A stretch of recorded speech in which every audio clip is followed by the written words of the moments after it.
Welcome to A Little Nutrition Talk Radio, the podcast for health seekers who want to cut through the noise of nutrition, diet, and health confusion and take charge of their well-being. I'm your host, Susan Watson, registered dietitian and certified eating disorder specialist. As the founder of A Little Nutrition Inc., a multidisciplinary healthcare clinic, I believe that health is multifaceted, and that's why our team takes a collaborative approach to integrating both nutrition and mental health support across all stages of life. And we believe that health is so much more than the numbers on the scale. Our weight-neutral philosophy prioritizes providing inclusive care that empowers our clients to focus on what truly supports their well-being on their own terms. On this podcast, we're going to explore questions about health, nutrition, mental wellness, and offer a refreshing new perspective on taking care of yourself. It's not about striving for perfection. It's about discovering what works best for you. So you're in the right place. Grab a cup of tea, get comfy, and let's jump into today's conversation. Hi there. In this episode, we're going to be diving into something that might sound really harmless on the surface, but actually has a surprising, sneaky impact on our health. We're going to be talking about the hidden toll of being good when it comes to food. I'm sure you've heard it before, or maybe you've even said it to yourself. Oh, I think I'll just skip breakfast because I ate too much last night, or I'll skip eating today because I know I'm going out for dinner later in the evening. And you might think this is harmless, but the reality is that skipping meals and undereating does do a lot of harm to our health and our relationship with food. These little phrases that we say to ourselves are actually subtle forms of restriction and can certainly lead to disordered eating or even an eating disorder. So today I want to pull back the curtains on diet culture's quiet harms, kind of how I like to call it. And I want to address, when it comes to this misleading idea that skipping meals or undereating is actually a form of being good. Because when we think about it, food and eating, it really is just a neutral situation. We eat when we're hungry, we stop when we're full, or maybe we eat a little bit more because it tastes so good. I don't know, but none of it actually has to do with the morality of being good or bad. And morality shouldn't be tied to eating. Eating and food is really just a neutral situation.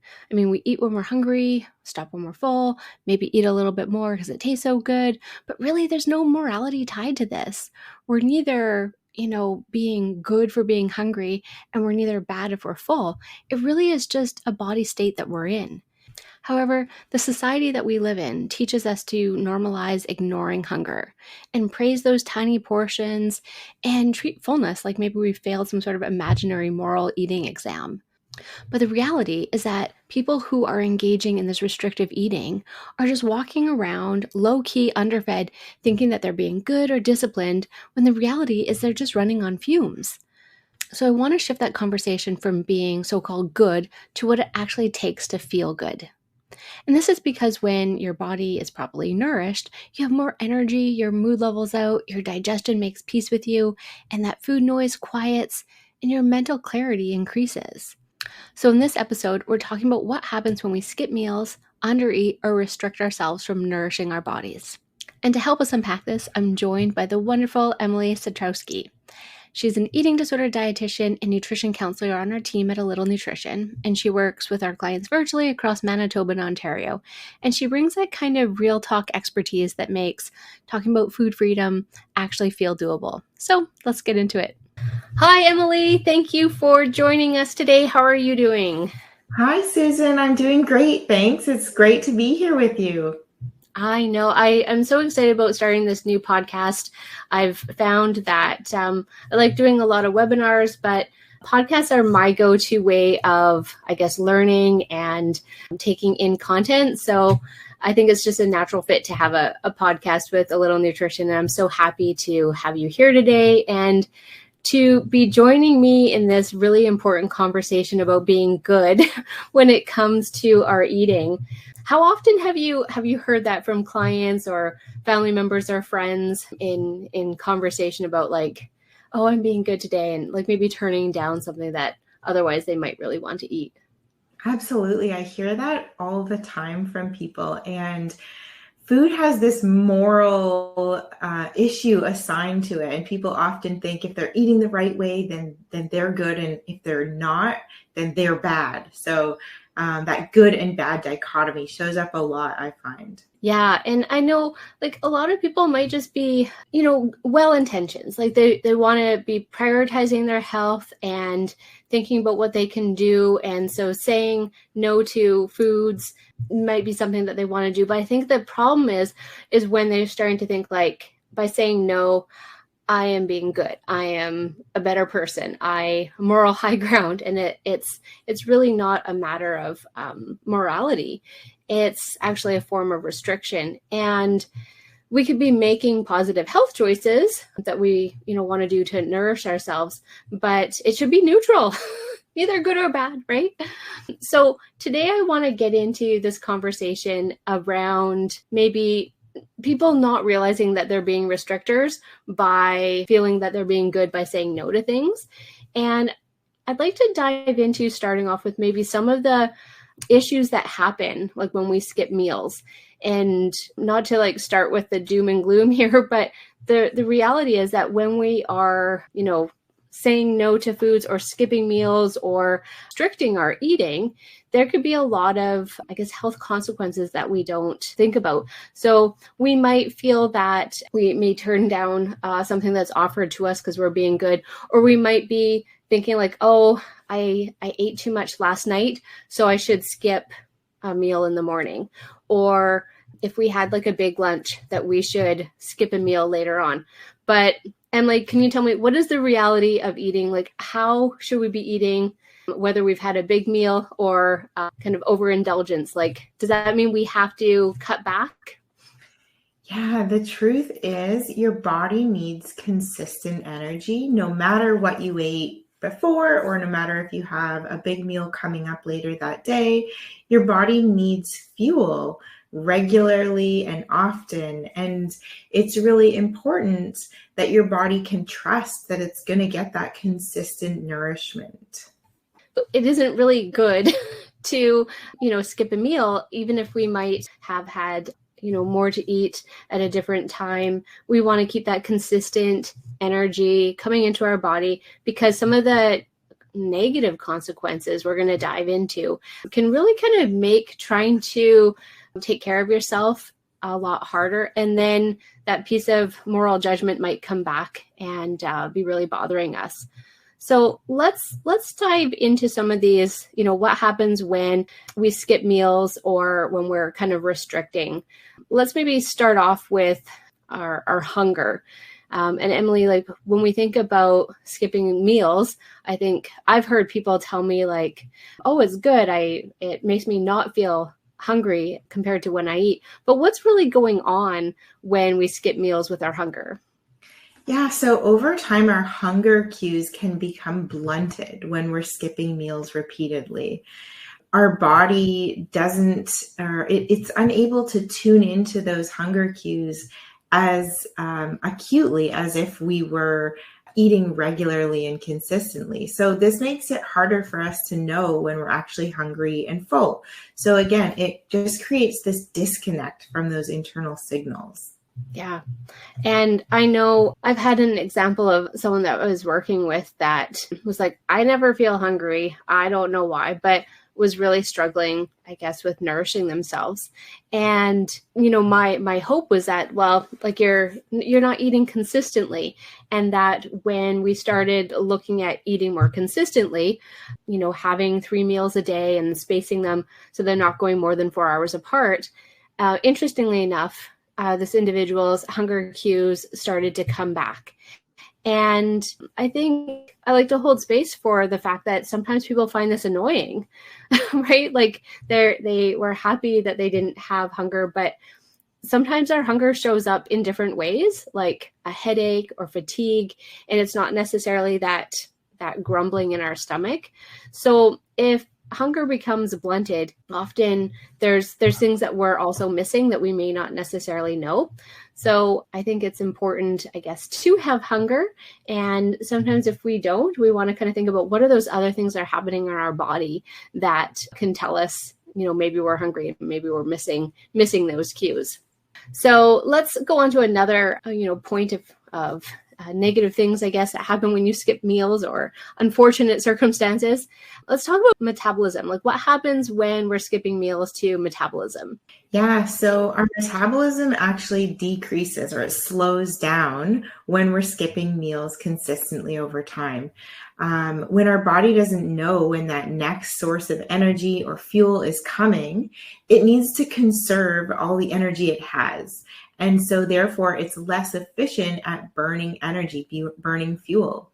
So I like to think about a fire, and eating consistently is like adding a log to the fire. So we want this fire to be burning well and thriving. And so adding a log every 3 to 4 hours is the best way to keep that fire burning. Versus if we go a long period of time without eating, the fire starts to burn down and it's harder to get it ignited or get it going again at the same rate that it was previously. I think with all the different diet trends that come out, skipping meals gets kind of mixed into one of those, and we don't necessarily talk about how it can slow down metabolism if we are consistently skipping meals. So thanks for that. The next aspect that I want to dive into is we hear a lot about this, and that's food preoccupation or food noise. So when we are skipping meals, we might find that we are more preoccupied with food, or we're thinking about food a lot more. But Emily, can you explain a little bit maybe why this is happening and why the food noise or the food preoccupation might be a lot louder when we've skipped a meal? Totally. So people will often tell me like, oh, I have all this food noise, or I just can't stop thinking about food. I'm constantly thinking about what I ate or what I'm going to eat later. And that's a sign that your body needs food. That's a sign that your body wants and needs energy and fuel. It seems like a lack of willpower, or like there's something wrong with us. Like, I just can't stop these thoughts. But in reality, that's a normal, natural, biological response to not having the energy that your body needs. Yeah, it's your body saying, take action, gas tank is empty. And making us think about food is how, I guess, our body's trying to tell us that some sort of action needs to be taken. So yeah, I feel like if you're constantly thinking about food, it might be because you need a meal or a snack. Exactly. Yeah. The other, another area would be if we're skipping meals, our energy can crash and become more frequent. So what sort of things, when somebody skips a meal and their energy starts to crash, can we see? Like, what sort of symptoms would somebody be experiencing that they may not be able to connect the dots? Like, oh, I skipped a meal and I'm having these symptoms. Yeah. So an energy crash might be described as a blood sugar dip, right? So there's not enough sugar in your blood. And that can lead to feelings like irritability, dizziness or faintness or lightheadedness. Sometimes it might show up as a headache or fatigue, or just an inability to concentrate. Some people might describe it as like a brain fog. All really normal signs that your body needs energy. But we can, again, sometimes attribute them to other things instead of seeing it as signs that our body needs food. Yeah. I've often heard from clients or just people around me, it's like, oh, I hit a wall, right? Mm-hmm. Where it's really your body just like, again, you get in a car, you go on a road trip, and if you don't stop for gas, like what happens? The car just stops, and your body, same thing, can just kind of stop, hit a wall. But there's often these like subtle, maybe warning signs like dizziness, irritability that start to kind of pick up. And if you've gone too long between eating, or you've skipped a meal, or you're restricting your eating, these definitely can tank your energy. The next one is thinking about our mood and how that can kind of change. I like to use the term hangry. My husband uses that with me a lot of the times, like, you need a snack. And it's like, oh yeah, you're right, I need a snack. So we could have like cognitive impairment or like mood changes when we've skipped a meal or we're under eating. And I think that we've talked a little bit about the, energy crash. But Emily, can you tell me a little bit about how, I guess, maybe mood gets impacted and even just the ability to maybe like think rationally? What's happening with the cognitive impairment and mood changes when we've skipped a meal or are under eating? Yeah. So again, that low blood sugar, your brain, its primary source of fuel is sugar from your blood, right? And so when you don't have that energy, that sugar in your bloodstream, your brain can't function at its best. And so that shows up as things like maybe feeling foggy, maybe having trouble making decisions, feeling irritable. Sometimes anxiety shows up, or feeling just kind of emotionally flat. So not having anything to give, right? And yeah, exactly. Mm-hmm. And so it can be especially important for people who are neurodivergent, or if you're under a lot of stress, or if you're navigating other mental health concerns. So something like depression, that's definitely going to exacerbate those conditions. Yeah, absolutely. The next one is, I see this probably most common in our practice and the clients that we work with, is rebound eating. So some people may refer to this term as binge eating, but rebound eating is the term that we like to use. And this is where somebody might feel that they have lost all control around eating, or they feel very reactive with eating. But skipping meals actually set people up for rebound eating. And Emily, do you want to share a little bit about how this shows up, like when we've skipped a meal or gone too long between eating, and what sort of kind of the, I guess, mental load that somebody may bear after rebound eating? Yeah. So you're right, Susan, super, super common, something I hear from clients a lot. And it's this idea of skipping a meal or maybe going a long period without eating. Well, inevitably, you're at a you're overly hungry, right? And so it's totally natural and normal for the body to then seek out a lot of food, or when you are eating, to kind of have this loss of control, or perhaps eating to the point of over fullness or discomfort. And that can lead folks to feel a lot of guilt or shame, or like there's something wrong with them, or they lack willpower, when in reality, it's a really normal biological survival mechanism. That's exactly what we would expect to happen if your body was in a state of overhunger. So the more that you restrict or skip meals, the more your body's going to fight back with these stronger and stronger hunger signals later on. Yeah, and just to kind of add to that, it can be, say, intentional in the fact that we might want to be good and skip a meal, which I'm putting in, air quotes, being good. And so when we're doing that, then we might have rebound eating. But I also find that rebound eating might happen by not necessarily prioritizing eating. I'm going to say that before I started really getting focused more on setting some timers and putting eating breaks in my calendar, I would get focused on a task or a project, and I'd feel the stomach grumbling. I'm like, I don't want to stop. And I'd kind of push through it. And then by the time I was done, it was rip the fridge door of hunger. And at that point, it's very hard to think about, balanced nutrition and fueling your body in a way that feels good. Often you end up eating past fullness, and it feels uncomfortable. And kind of, if we think about, prioritizing our eating and thinking like, hey, my body's giving me signals to eat, it puts us in a much better position when it comes to meals to make food decisions around based on what we want to eat versus what our body's telling us we need. And when we've got to that point where hunger is kicked in overdrive, our body's trying to help us survive. And it's usually going to be like nutrients like sugar, carbs, fat, sodium. At least in my experience, I felt like that's the biological drive to survive.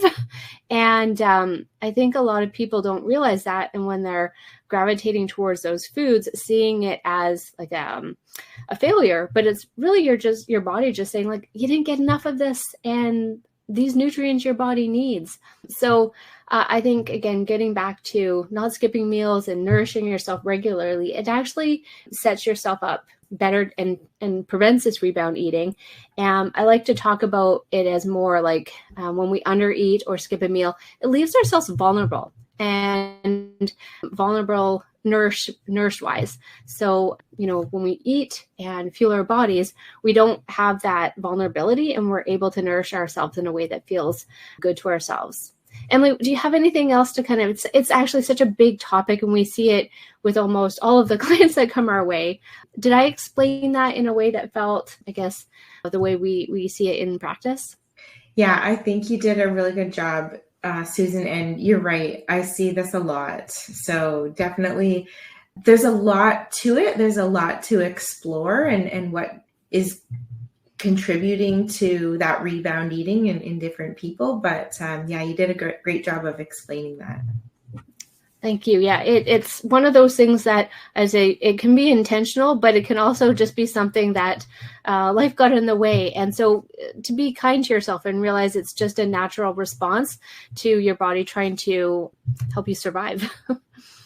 Another area, I guess, moving on here is when we have skipped a meal or we're under eating or denying ourselves a snack or even denying ourselves a dessert or a sweet, it really disconnects our body from satisfaction. So if somebody eats, like they've skipped a meal and gone a long time between eating, when it comes to eating, we might feel like, oh, I'm so hungry. But I find that if I ask somebody like, so did you enjoy that? And you skipped a meal and you're extra hungry, like often people's like, I don't even remember eating because it was so intense. How would you kind of explain this disconnection from satisfaction when someone's gone too long between eating or skipped some meals? Yeah, it's really hard to be present and mindful during an eating moment when you are ravenously hungry. Like you want to eat everything as quickly as possible. And it's hard to find satisfaction in that sort of situation. So eating more regularly allows you to get to the point where you're hungry, but you're not, as you said, rip the fridge door off hungry. Yeah, I find it's less enjoyable if I've gone too long between eating and I was like, feed me now. So having a snack, if you aren't able to have a consistent eating pattern, sometimes just having a snack 2 hours before that expected meal can kind of take the edge off so that we go into a meal hungry, not rip the fridge door off hungry. And I find that's a lot more satisfying. We're able to enjoy the taste and textures and smells of the food. Otherwise, it's more just like, feed me now. And I think that when people eat in that way, they feel bad about themselves too. And so again, realize if we've had some missteps with our eating, which happen, like I'm going to say all the time, we want to be, kind to ourselves about that and be like, hey, this is just what happens when I go too long between eating, and not to feel bad about it. The next one is thinking about when we're skipping meals, it can be kind of turn into like cultural or social isolation. And I'm thinking about scenarios where you might be invited out to a party or a dinner or something, and you decline because you think that it's being good not to. And Emily, why don't you share a little bit about, these situations? Yeah, one kind of instance where I see this come up is with intermittent fasting. And someone might say, oh, that social event is outside my eating window, so therefore I can't eat that meal. I can't share that meal with my loved ones or my friends. And how that disconnects us from the people in our life who are so important.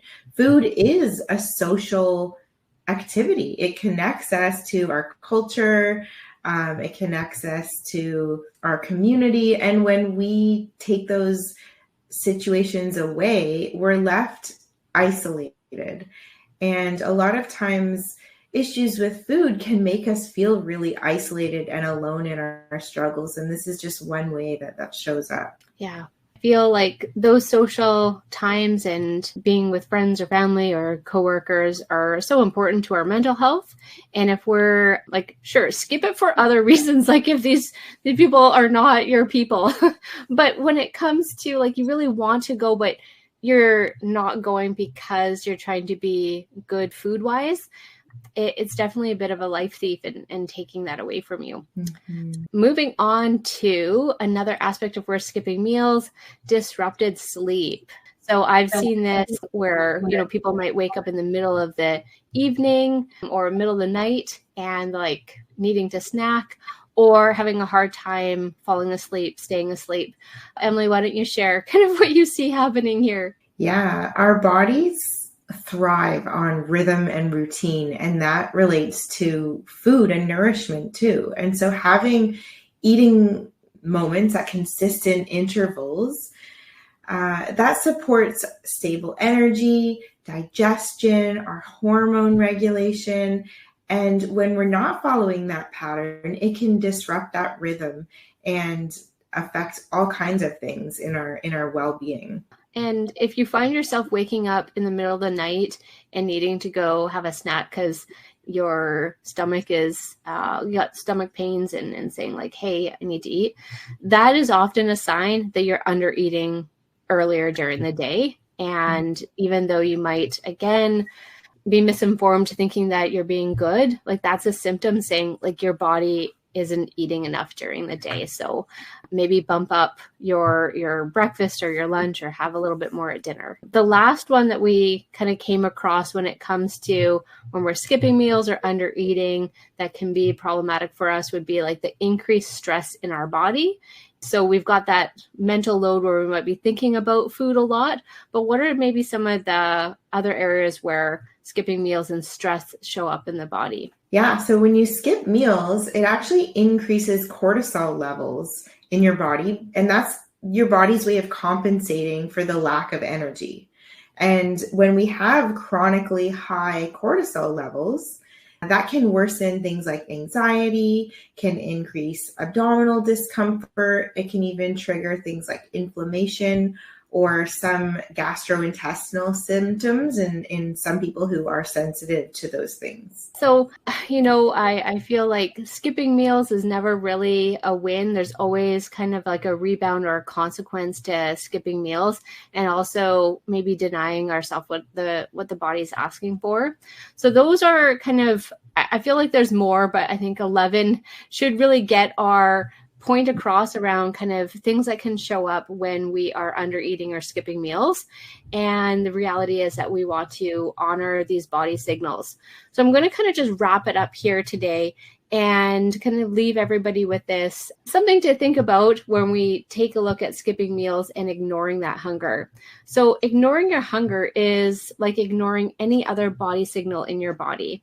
And I'll explain this to clients and I'll say, like, it might sound a little bit cheeky here, but when we think about body cues, we've got quite a few. We've got something like we've got thirst, we've got feeling tired, we've got maybe that sensation in our body that, hey, we should go pee or go to the bathroom. Now, all of those signals we can ignore, but we often don't, and we often don't tie any sort of moral judgment to them. And when I think about ignoring hunger, I'll say like, well, would you ignore the urgency to have to go pee? And most people will say, well, no. And that's because there is like a big consequence if you're at work or in public. But is there any like negative consequence socially or publicly if you are denying yourself a meal or if you're skipping a meal? And often it's not, because you might have brain fog and you're tired and your performance at work might be low, but nobody is really going to know compared to if you didn't go to the bathroom. So as I say, like we want to think about all of those body signals as important signals. So hunger is, again, a very important signal in our body telling us to take action, and is just as important as our bladder or thirst, or, when our body's saying we're tired and we need to take action, go to bed. So we don't want to do this, and we don't want to be training our body to ignore hunger because of all of those other kind of symptoms that can happen when you are ignoring your hunger. And ultimately, I just want to leave everybody with this note, like, you deserve to eat. You deserve to eat without earning it. And everybody needs to have nourishment, and skipping a meal, there's no moral reward by doing that, at least not from us. We want you to be nourished. Anything else that you like to add to the conversation, Emily, before we sign off? Yeah, I think the diet culture demonizes hunger, and it teaches us we need to try to ignore our hunger, or we can't trust our hunger, or there's something wrong with us if we feel hungry. And that's just not the case. Hunger is a normal, natural sign from your body, just as you said, like any of the other body signals. And listening to your hunger and eating regular meals is a sign of self-care. It's a sign that you are doing what's best for your body, and it's a way of you promoting your own well-being and health.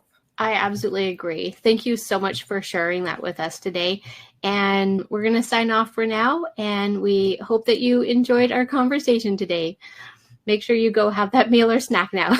See you later. Bye. Thanks, Susan.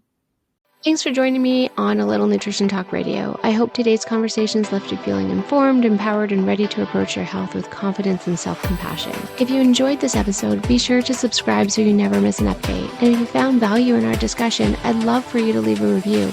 It helps others find the show and join in on these important conversations. For more support and resources, visit A Little Nutrition Inc. online at www.alittlenutrition.com. You can also follow us on social media for more insights on intuitive eating, mental wellness, and evidence and lived experience-based healthcare. Until next time, take care, be kind to yourself, and remember, your health journey is yours to define.